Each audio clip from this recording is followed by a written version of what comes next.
Good morning. I'm glad you could join us. I don't know when it was. I started seeing T-shirts and mugs and stuff that said stuff like "keep calm and carry on," or "keep calm," and all sorts of different variations on that. And I never knew what the origin of it was until just this past week. I was reading a book by Max Lucado, and when I was reading it, I came across it. Man, it's nothing at all quite what I thought. And you tell me whether you find the story interesting or not.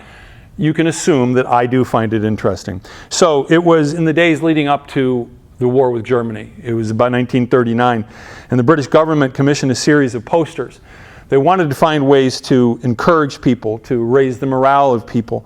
And so it was capital letters in a distinct typeface that they used in a simple two-color format. And it included, the only graphic was the crown of King George VI.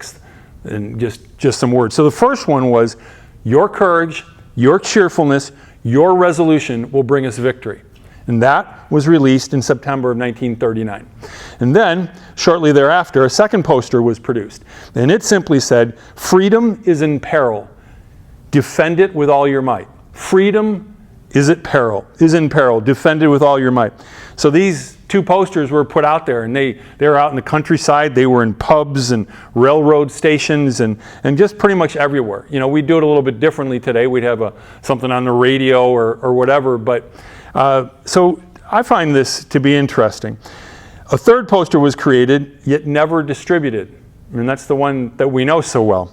But it was never distributed at the time. And they printed more than 2.5 million copies of it.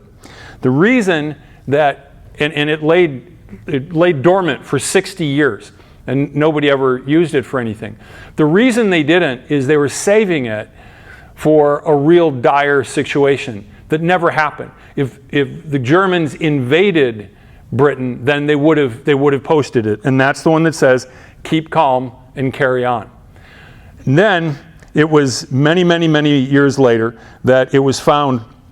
A bookstore owner found it, framed it, and hung it on his wall, and it became so popular.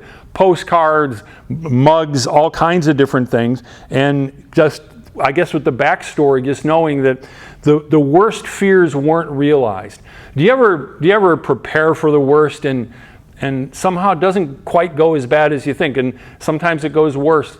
But then even at that, like I think of some of the worst things I've come through in life, I came through them.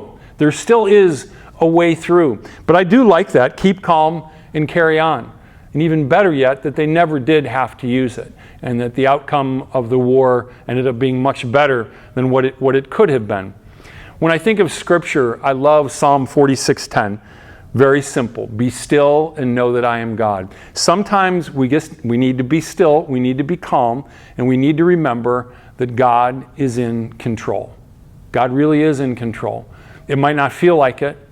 It might seem like He's not in control, but be still and know that I am God. It's His word. We can bank on it. Have a great day.